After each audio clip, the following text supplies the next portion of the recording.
Assalamualaikum warahmatullahi wabarakatuh. Alhamdulillahilladzi kana bi'ibadihi khabiran basira. Tabarakalladzi waja'ala fis samai burujan wa ja'ala fiha sirajan wa qamaran munira. Asyhadu an la ilaha illallah wahdahu la syarika lah wa asyhadu anna Muhammadan 'abduhu wa rasuluh. Allahumma salli wa sallim ala rasulihil karim wa ala alihi wa ashabihi ajma'in. Amma ba'du, fa ya ibadallah, usikum wa nafsi bi taqwallahi faqad fazal muttaqun. Wa'lam faqala Allah ta'ala fi kitabihil karim, a'udzu billahi minasy syaithanir rajim. Ya ayyuhalladzina amanu taqullaha wa la tanzur nafsum ma qaddamat lighadin wattaqullaha innallaha khabirum bima ta'malun. Shadaqallahul azim. Hadirin sidang jamaah Jumat yang insyaallah sama-sama dimuliakan Allah Subhanahu wa taala.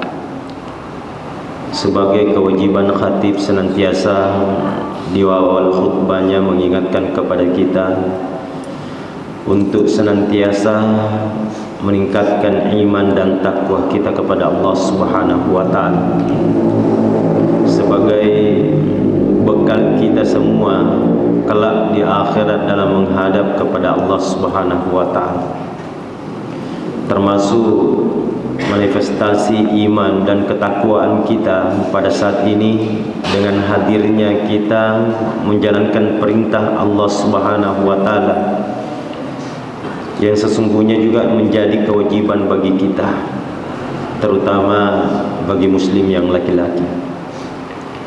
Kemudian pada saat ini saya akan menjadikan nasihat dalam pengisi khutbah saya satu surah dalam Al-Quran yang masuk kategori surah yang pendek, hanya 3 ayat saja di dalam surah Al-Makkiyah yang artinya diturunkan di Mekah sebelum hijrahnya Rasulullah sallallahu alaihi wasallam. Surah yang ke-103, pendek, singkat, tapi menurut Imam Syafi'i rahmatullahi alaihi, sekiranya Allah Subhanahu wa taala tidak menurunkan Al-Quran 30 juz yang 114 surah dari 6.666 ayat, satu pendapat, sekiranya Allah Subhanahu wa taala tidak menurunkan surah Al-Quran, hanya menurunkan satu surah ini, Imam Syafi'i rahmatullahi alaihi mengatakan, maka sesungguhnya satu surah ini pun sudah bisa menjadi tuntunan dan pedoman bagi kita hamba Allah Subhanahu wa taala. Surah apa itu? Adalah surah Al-Asr. Wal asri innal insana lafi khusr illa alladhina amanu wa 'amilus solihati wa tawasaw bil haqqi wa tawasaw bis sabr. Wal asri, demi waktu. Sebagian juga ahli tafsir mengatakan demi waktu asar. Kenapa? Asbabun nuzulnya surah ini diturunkan oleh Allah Subhanahu wa taala itu memang ada hubungannya dengan waktu asar. Dulu Arab jahiliyah, waktu sore ataupun waktu asar mereka sering gunakan untuk melakukan hal yang sia-sia, berkumpul. Bahkan dari perkumpulan itu mereka terjadi perselisihan, sehingga banyak di antara mereka yang menganggap bahwa waktu asar itu adalah waktu yang celaka, yang tidak baik. Maka Allah Subhanahu wa taala menurunkan surah ini dengan menjadikan waktu asar itu sebagai sumpahan Allah Subhanahu wa taala demi waktu asar, bahwa sesungguhnya bukan waktu asarnya yang tidak baik, tapi apa yang kalian lakukan yang berhubungan dengan waktu itu sesungguhnya yang membuat kalian celaka. Hadirin yang sama-sama dimuliakan Allah Subhanahu wa taala. Waktu bagi kita orang beriman ini, itu Sayyidina Ali sering mengungkapkan al-waktu kas-sayf. Waktu itu bagaikan pedang, bagaikan benda tajam. Walaupun orang-orang yang tidak mengenal Islam mengatakan bahwa waktu itu adalah uang. Sehingga ketika seseorang menganggap bahwa waktu itu adalah uang, maka biasanya mereka senantiasa menggunakan waktu dan kesempatan yang Allah Subhanahu wa taala berikan kepadanya hanya untuk mengumpulkan keduniaan saja. Tapi menurut Sayyidina Ali bahwa waktu bagi kita orang beriman itu bagaikan benda tajam, bagaikan pedang. Pedang bila dimanfaatkan dengan baik, benda tajam bila digunakan dengan baik, maka akan memberikan manfaat kepada pemilik pedang itu sendiri. Tapi benda tajam, pedang, parang, pisau, bila kita salah dalam menggunakannya, maka jadilah waktu nanti itu yang akan membuat manusia itu akan celaka. Maka lanjutan dari ayat yang pertama tadi, Allah Subhanahu wa taala mengatakan manusia dalam keadaan rugi, manusia dalam keadaan celaka, kecuali manusia itu melakukan 4 hal.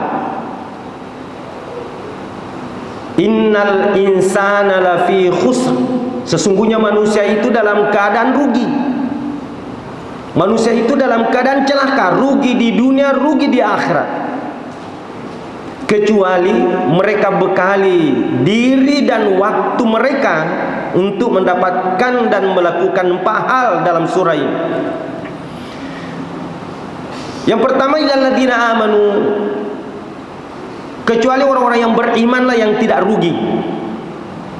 Orang yang senantiasa menggunakan waktu dan kesempatan yang Allah Subhanahu wa taala berikan dalam kehidupannya ini untuk senantiasa memperbaiki imannya, keyakinannya.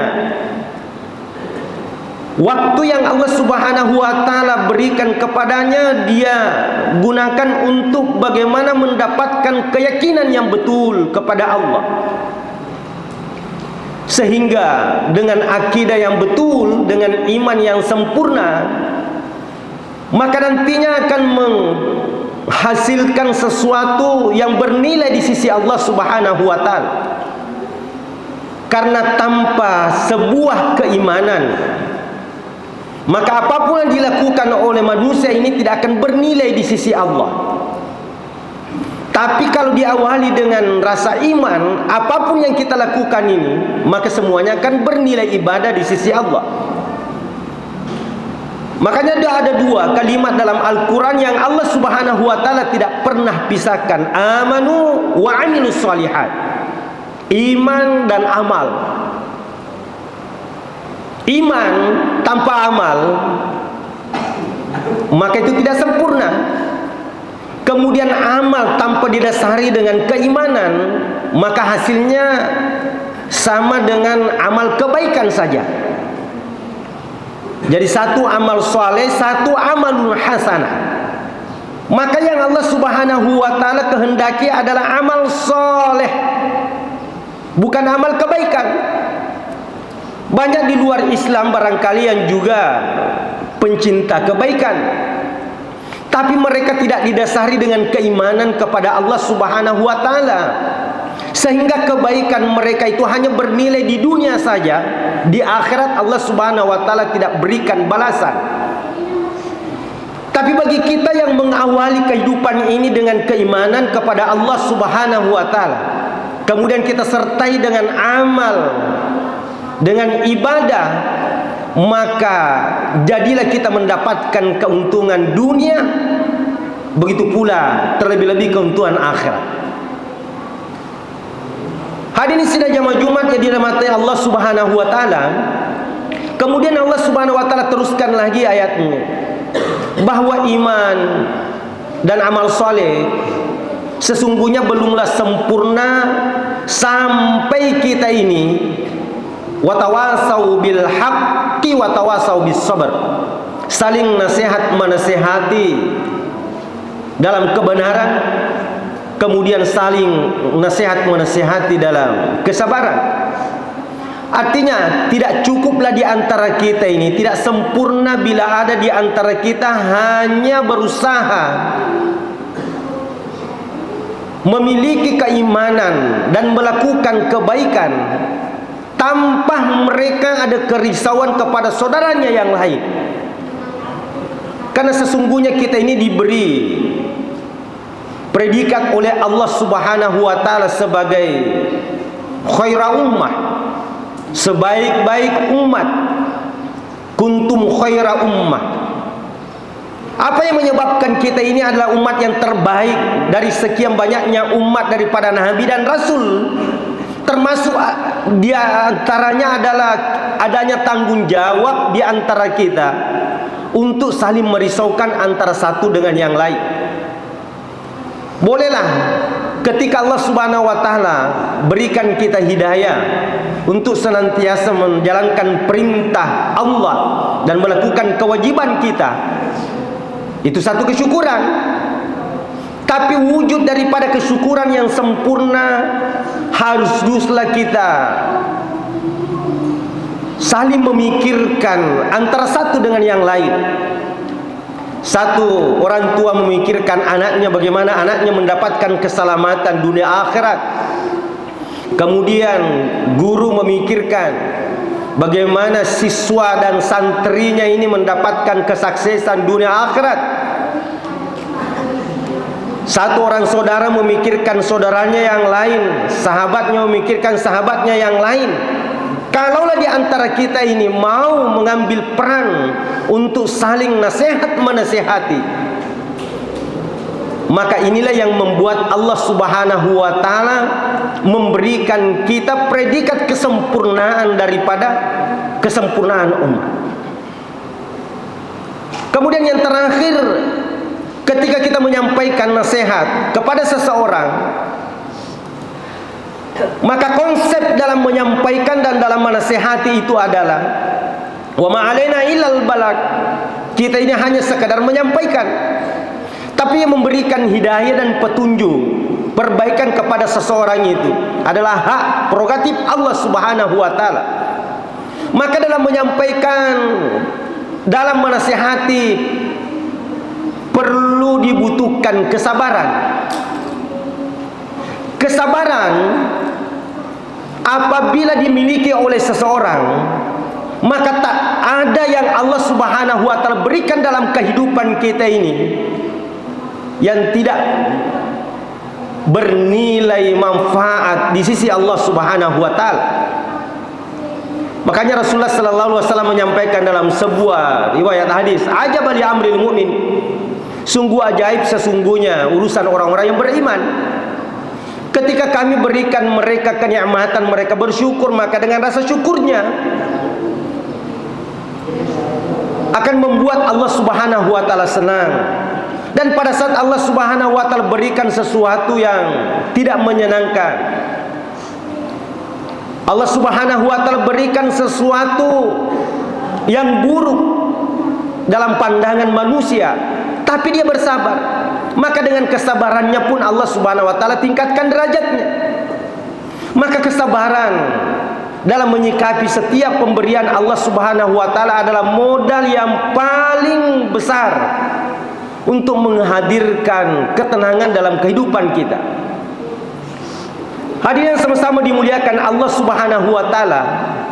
Kalaulah 4 hal ini dalam surah Al-Asr, iman, kemudian amal saleh, kemudian kita teruskan dengan saling menasihati antara satu dengan yang lain dalam kebaikan. Bukan hanya saling menasihati dalam kebaikan, tapi kita sempurnakan dalam saling mengingatkan dalam kesabaran. Maka Allah Subhanahu wa taala golongkan kita sebagai hambanya yang beruntung. Bukan bahkan sebaliknya yang dimaksud dalam surah ini, sebagai hamba yang merugi, sebagai manusia yang rugi. Dan siapapun di antara kita tanpa melakukan 4 hal ini, pejabat, rakyat jelata, laki-laki, perempuan, semuanya, makaya, miskin, semua kita digolongkan dalam keadaan rugi bila kita tidak berusaha melakukan 4 hal sesuai dengan konsep surah Al-Asr.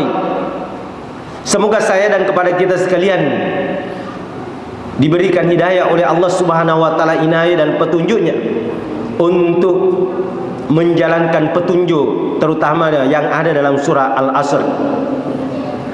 Barakallahu li wa lakum fil Qur'anil azim wa nafa'ani wa iyyakum bima fihi minal ayati wadh-dhikril hakim wa taqabbalallahu minni wa minkum tilawatahu innahu was-sami'ul basir. Allahumma shalli ala sayyidina.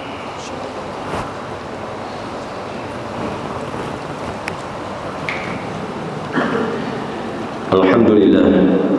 Alhamdulillahilladzi nahmaduhu wa nasta'inuhu wa nastaghfiruhu wa na'udzu billahi min shururi anfusina wa min sayyiati a'malina. May yahdihillahu fala mudilla lahu wa may yudlil fala hadiya lahu.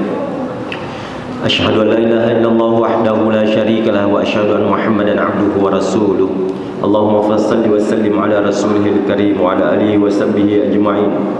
Amma ba'du fa ya ibadallah, usikum wa nafsi bittaqwallah faqad fazal muttaqun. Allahu malaikatahu yusalluna 'alan nabi ya ayyuhalladzina amanu sallu 'alaihi wa sallimu taslima. Aina takunu yudrikumul maut walau kuntum fi burujin musyayyada wa in tusibuhum hasanatu yaqulu hadhi min 'indillah wa in tusibuhum sayyi'atu yaqulu hadhi min 'indik. Kullu min 'indillah. Allahumma ighfir lil muslimina wal muslimat wal mu'minina wal mu'minat al-ahya'i minhum wal amwat innaka sami'un qaribun mujibud da'wat wa ya qadiyal hajat. Allahumma arham ummat Muhammad sallallahu alaihi wasallam. Allahumma ighfir ummat Muhammad sallallahu alaihi wasallam. Allahumma ansur ummat Muhammad sallallahu alaihi wasallam. Allahumma ansur ikhwanal muslimina fi Palestin. Allahumma ansur mujahidina fi Gaza. Allahumma ansur ikhwanal muslimina wal mujahidina fi kulli makan wa zaman. Rabbana atina fid dunya hasanatan wa fil akhirati hasanatan wa qina adzabannar. Ibadallah, innallaha ya'muru bil 'adli wal ihsani wa ita'i dzil qurba wa yanha 'anil fahsya'i wal munkar wal baghi wa la dzikrullahi akbar. Allahu ya'lamu ma tasna'un.